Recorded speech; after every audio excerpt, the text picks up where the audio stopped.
विषय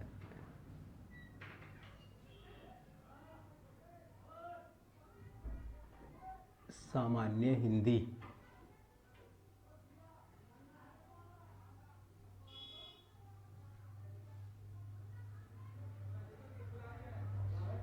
विषय हमारा सामान्य हिंदी। तो जो हमने पिछली क्लास में हमने पढ़ा भाषा का निर्माण होता है वाक्यों से, वाक्य बनते हैं उपवाक्यों से, उपवाक्यों के बाद आते हैं पदबंध, पदबंध के बाद आते हैं पद या शब्द, शब्दों के बाद आते हैं वर्ण या अक्षर, फिर बात आई थी ध्वनि। ध्वनि में भी हमने पढ़ा था ध्वनि उच्चारण के आधार पर 3 प्रकार की, संपृक्त, संयुक्त और युग्मक ध्वनि। ठीक, अब जो है हम स्टार्ट कर रहे हैं हिंदी में वर्णमाला। तो जो हमारा टॉपिक है हिंदी का पहला है ना, वो है वर्णमाला। कभी कभी क्वेश्चन पूछ लिया जाता है, कभी कभी सवाल आ जाता है कि भाई वर्णमाला किसे कहते हैं। तो वर्णमाला किसे कहते हैं, है ना, तो वर्णों का व्यवस्थित समूह, वर्णों के व्यवस्थित समूह को, वर्णों के व्यवस्थित समूह को वर्णमाला कहते हैं, वर्णमाला कहते हैं। या इसे आप ऐसा कह सकते हैं, वर्णों का व्यवस्थित समूह वर्णमाला कहलाता है। अब एक शब्द पर ध्यान देना है आपको, मैंने शब्द लिखा है व्यवस्थित समूह। व्यवस्थित समूह, तो तुमने देखा होगा कि जब हम छोटे थे तो हमें ABCD सब याद थी, लेकिन पहचान नहीं थी किसी की, क्योंकि वो क्रम में थी, हम ऐसे याद करते चले गए। इसी प्रकार से हिंदी में आपने देखा होगा कि ए आ ई ऊ ऊ ऋ ए ऐ ओ औ, ये हमें सब याद रहते हैं, लेकिन छोटे बच्चों को सब याद रहते हैं, लेकिन छोटे बच्चों को अगर आप अलग अलग करके पूछ लें उन्हें तो उन्हें पता नहीं रहता। तो वर्णमाला में है क्या, जितने भी हिंदी के वर्ण हैं उन्हें क्रम में लिखा गया है। तो हिंदी के वर्णों को एक क्रम में लिखना वर्णमाला कहलाता है। ठीक है, अब देखिए जो वर्णमाला है हमारी, जो वर्णमाला है उस वर्णमाला में आपको पता होगा कि स्वर होते हैं। क्या होते हैं भैया? स्वर। हिंदी वर्णमाला में स्वरों की संख्या मानी गई है 11। तो सवाल बन जाएगा, एग्जाम में सवाल पूछ लेगा कि हिंदी वर्णमाला में स्वरों की संख्या है, तो आपको कहना है 11 स्वर होते हैं। कौन कौन से 11 स्वर होते हैं उनको देख लेते हैं। तो 11 स्वर में हम देखते हैं बेटा ए, आ, ई, उ, ऋ, ए, आई, ओ, औ। तो काउंट कर लें, देखिए 1 2 3 4 5 6 7 8 9 10 11। तो हिंदी वर्णमाला में कितने स्वर होते हैं? 11, है ना। और कौन कौन से हैं वो, ये मैंने आपके सामने लिख दिया है। उसके बाद में देखिए हिंदी वर्णमाला में, अच्छा अगली क्लासों में हम ये पढ़ेंगे, आगे हम ये पढ़ेंगे मतलब स्वर किसे कहते हैं, उच्चारण के आधार पर स्वर कितने प्रकार के होते हैं, उच्चारण काल के आधार पर कितने प्रकार के होते हैं, उच्चारण स्थान के आधार पर कितने प्रकार के होते हैं, होठों के आधार पर कितने प्रकार के होते हैं, नासिका के आधार पर कितने प्रकार के होते हैं, घोषत्व के आधार पर कितने प्रकार के होते हैं। ये सब डिटेल हम बाद की क्लासों में देखेंगे, बाद में देखेंगे। यहाँ हम वर्णमाला का एक सीक्वेंस देख रहे हैं, क्रम देख रहे हैं, मतलब वर्णमाला लिख रहे हैं हम। हिंदी वर्णमाला में 2 होते हैं अयोगवहा। अयोगवहा, तो जो अयोगवहा है उनकी संख्या होती है 2, है ना। अब आगे हम ये भी पढ़ेंगे अयोगवहा किसे कहते हैं, है ना, इन्हें अयोगवहा क्यों कहा जाता है, आगे देखेंगे। बिल्कुल चिंता ना करें, है ना, आराम से आप पढ़ते रहें। देखिए अयोगवाह दो होते हैं, एक अयोगवाह होता है अंग, है ना, एक अयोगवाह होता है अह। जो अंग है उसे हम बोलते हैं अनुस्वार, तो एक होता है अनुस्वार, एक होता है विसर्ग, है ना। तो देखिए कोई पूछता है अह क्या है, अह विसर्ग है या अयोगवाह है ना। अंग क्या है, अंग अनुस्वार है और अयोगवाह है, ठीक है। तो अयोगवाह कितने हो गए, दो। उसके बाद में देखिए चलते हैं तो हमारे पास में आते हैं व्यंजन, है ना, व्यंजन, ठीक।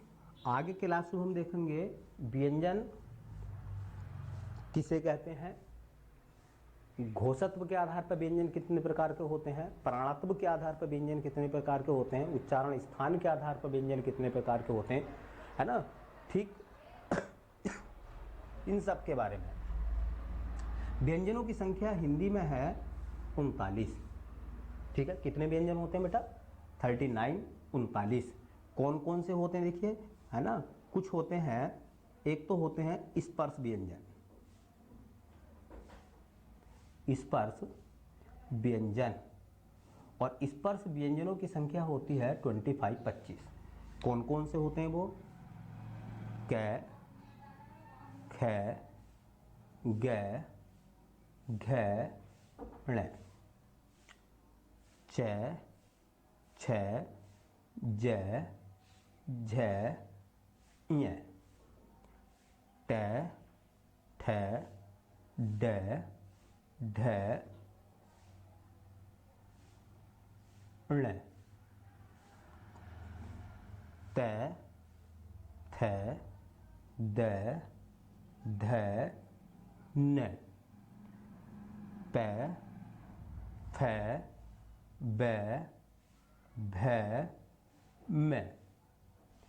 तो 1 2 3 4 5 6 7 8 9 10 11 12 13 14 15 16 17 18 19 20 21 22 23 24 25।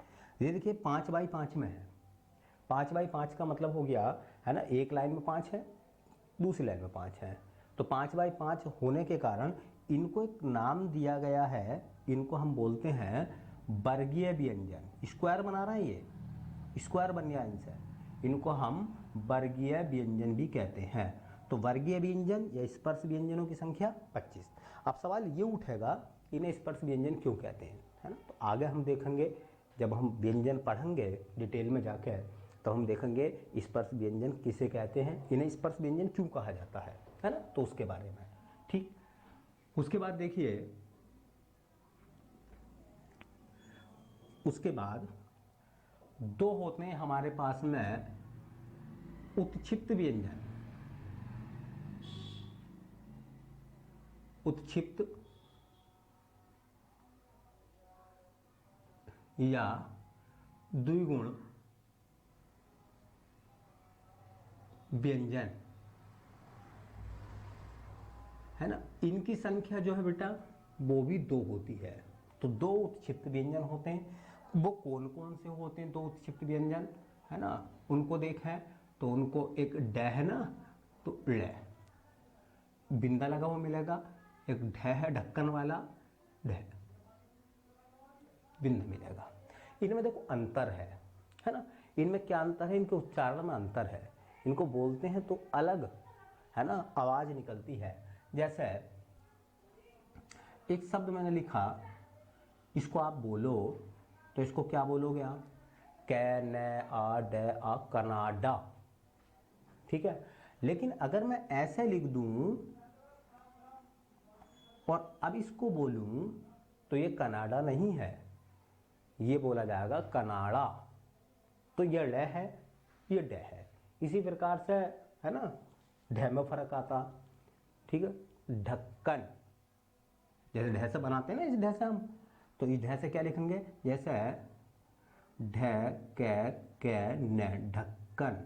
लेकिन आप बोलोगे पढ़ना नहीं है ये, पैड़ न आ, पढ़ना, वैड़ न आ, वढ़ना, ये है। तो इनके उच्चारण में फर्क है ना। तो याद रखो, कोई आपसे अगर एग्जाम में पूछता है कि भैया उच्छिष्ट व्यंजन कितने होते हैं, तो 2 होते हैं। कौन कौन से होते हैं वो मैंने लिख दिया है। ठीक। अब देखिए उसके बाद में मैं बताऊंगा आगे क्लासों में इन्हें उच्छिष्ट क्यों कहा जाता है, द्विगुण इनको क्यों कहा जाता है ना। उसके बाद में देखिए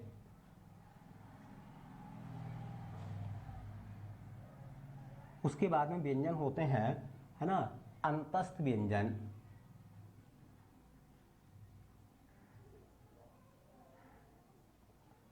अंतस्थ व्यंजन। और ये जो अंतस्थ व्यंजन है इनकी संख्या होती है 4। ये अंतस्थ व्यंजन होते हैं 4।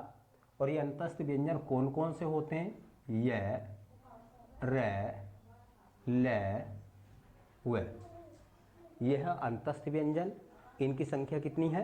4 है। मैं बताऊंगा आगे अंतस्थ व्यंजन किसको कहते हैं, क्यों कहते हैं इनको अंतस्थ। उसके बाद में ऊष्म व्यंजन। ऊष्म व्यंजन इनकी भी संख्या होती है बेटा 4। एग्जाम में पूछा जाएगा ऊष्म व्यंजनों की संख्या कौन कौन सी है, मतलब कितनी होती है, तो 4। ऊष्म व्यंजन कौन कौन से हैं, इनमें से कौन सा ऊष्म व्यंजन नहीं है, इनमें से कौन सा ऊष्म व्यंजन है, ऐसे सवाल एग्जाम में पूछे जाते हैं। ठीक। तो देखिए तीनों श आते हैं, बड़ा स, छोटा स, षटकोण वाला स और है। ठीक है। तो ऊष्म व्यंजन 4 हो गए, है ना। उसके बाद देखिए, है ना, उसके बाद होते हैं संयुक्त व्यंजन। संयुक्त व्यंजन इनकी भी संख्या कितनी होती बेटा? 4। संयुक्त व्यंजन 4 कौन कौन से होते हैं? तो संयुक्त व्यंजन 4 होते हैं, देखिए एक कक्षा वाला 6 होता है, एक होता है त्रय, एक होता है श्रेय, श्री वाला, श्रीमान वाला, और एक होता है ज्ञ, ज्ञानी वाला, है ना। तो 4 हो गई है। इन्हें संयुक्त व्यंजन क्यों कहा जाता है यह हम आगे देखेंगे, क्योंकि 2 व्यंजनों से मिलकर बनते हैं। जैसा कक्षा वाला 6 होता है, आधा क प्लस स, है ना। त्रय बनता है आधा त प्लस र, श्रेय बनता है आधा स प्लस र, ज्ञ बनता है आधा ज प्लस य। तो ये हमारे पास में संयुक्त व्यंजन हो गए। यही वर्णमाला का क्रम है। जब आप वर्णमाला देखोगे, शुरुआत देखोगे वर्णमाला में, तो मिलेगा ए, आ, ई, उ, ऊ, ऋ, ए, ऐ, ओ, औ। फिर अंक है क, ख, ग, घ, ण, च, छ, ज, झ, ञ, ट, ठ, ड, ढ, ण, त, थ, द, ध, न, प, फ, ब, भ, म। फिर आएगा य, र, ल, व, स, श, श, ह, है ना। फिर छ, त्र, स्र, ज्ञ, है ना। अब सवाल आता देखिए, है ना, 2 सवाल और अच्छे से बन सकते हैं यहां से, है ना, कि लेखन के आधार पर, लेखन के आधार पर, आधार पर कुल वर्ण, कुल वर्ण जो हमारी वर्णमाला है उसमें लेखन के आधार पर कितने वर्ण होते हैं। तो देखो 4, 4, 8, 4, 12 और 2 कितने हो गए? 14, 14 और 25, 39। तो 39 तो हो गए व्यंजन, है ना। 2 हो गए अयोगवाह, तो 39 और 2 41, और 11 हो गए स्वर, तो 41 और 11 52। तो हिंदी वर्णमाला में कुल वर्णों की संख्या लेखन के आधार पर आती है 52, 52। ये 52 कैसे है? देखिए भैया, ये 52 संख्या इस प्रकार से है कि इसमें स्वर तो है 11, कितने स्वर हैं? 11। अयोगवाह है 2, अयोगवाह कितने आते हैं? 2। और व्यंजन कितने हैं? व्यंजन है बेटा 39, 39। ये तो लिखे हैं हमने, इसलिए लेखन के आधार पर हम बोल रहे हैं, है ना। अब सवाल ये आता है उच्चारण के आधार पर, है ना, उच्चारण के आधार पर, बोलने के आधार पर। आधार पर कुल वर्ण, कुल वर्ण। तो मैं पहले आपको बता दूं, देखिए उच्चारण के आधार पर है ना, जो री से ऋषि है वो री की आवाज देता है। अंग्रेजी बोलते हैं ना आर आई, है ना, जैसे दृष्टि, सृष्टि, तो उसमें री से ऋषि जो की मात्रा जो होती है वो री की आवाज देती है, आर आई की, है ना। आर आई, आर और आई मिलकर, है ना, इसका मतलब वो व्यंजन और स्वर में आ जाएगा। एक तो हम इसको छोड़ देते हैं, तो 52 में से पहले एक कम कर लीजिए आप, कितने बचे बोलो, 51, ठीक है। उसके बाद में देखिए, है ना, अंग और अह, अंग ए और एन की आवाज में चला जाएगा, अह में है की आवाज निकल जाएगी, ठीक है। तो दो ये खत्म कर दो, दो ये खत्म हो गए अपने पास से, इन्हें क्रॉस कर लेते हैं हम इस तरह से, देखिए, ठीक है। और चार संयुक्त वर्ण ये इसमें मिल जाते हैं, सब इसी के दायरे में आ रहे हैं। चार संयुक्त वर्ण अगर हम कम कर लें, ये खत्म करना है हम, तो चार ये कम कर लो, 5, 6, 7, 52 में से 7 कम कर लीजिए आप। जब 52 में से 7 हम कम करेंगे तो कितने बचेंगे हमारे पास बोलो, 45, है ना। कभी कभी क्या होता है एग्जाम में, दो क्षिप्त भी खत्म हो जाते हैं, तो 43, तो कहीं 43 मिलेगा, कहीं 45 मिलेगा। 43 है तो वो भी ठीक है, दो क्षिप्त खत्म हो रहे हैं, क्योंकि ये भी जैसा होता ना, जैसे मैं लिखा कनाडा, डी की आवाज में आ गया वो, है ना, कनाडा, है ना, तो इस तरीके से उसकी साउंड भी खत्म हो जाती है। तो उच्चारण के आधार पर कुल वर्णमाला में जो वर्ण हम लोग मानते हैं वो मानते हैं 45, है ना। अगर ऑप्शन 45 नहीं है, ठीक है, तो वो हो सकता है दे दे आपको 43, 43, ठीक है, 43। अब अगर वो 45 देता है तो याद रखो, ऑप्शन के आधार पर अगर हम चलेंगे, 45 देता है तो स्वर रह जाते हैं हमारे पास में 10, 10, ठीक है। उसके बाद में व्यंजन रह जाते हैं हमारे पास में, व्यंजन रह जाते हैं 39 थे, 39 में से 4 कम कर लो ये वाले आप, तो 39 में से 4 कम करेंगे तो कितने बचेंगे बेटा, 35, है ना। और उत्क्षिप्त रह जाएंगे 2, तो कितने हो गए, कितने हो जाएंगे वो, ठीक है, 45। इस तरीके 43 अगर देता है तो दो उत्क्षिप्त और खत्म कर लो, तो स्वर हो जाएंगे 10, स्वर हो जाएंगे 10 और व्यंजन हो जाएंगे 33, 33। तो ऑप्शन में ये मिलेगा आपको, ये मिलेगा आपको, है ना। तो दोनों में से कोई सा मिलेगा। तो आज हमने सिर्फ वर्णमाला लिखी है ना। अगली क्लासों में हम, है ना, इन सब के बारे में, पहले स्वर के बारे में पढ़ेंगे, फिर अयोगवा के बारे में पढ़ेंगे, फिर उसके बाद में व्यंजनों के बारे में पढ़ेंगे। इन सब के बारे में एक एक करके हमें सबको पढ़ना है, ठीक है। तो आप लगातार मेरे साथ जुड़े रहिए, ठीक, और सब चीज़ें धीरे धीरे सब आपको याद हो जाएंगी। नोट्स बनाते रहिए, ठीक है, लिखते रहिए, बार बार उसको रिवाइज करते रहिए, है ना। फिर मैं आपको जैसे ही ये वर्णमाला हमारा चैप्टर ख़त्म हो जाएगा तो मैं आपको इस चैप्टर से रिलेटेड टेस्ट भी दूंगा। उस टेस्ट के जो क्वेश्चन होंगे, है ना, आप उन क्वेश्चनों को भी सोल्व करिए जो विभिन्न एग्जामों में आए हुए भी हैं, है ना, तो उससे आपको और भी मदद मिलेगी, ठीक है। तो बाकी हम अगली क्लासों में देखते हैं, ठीक।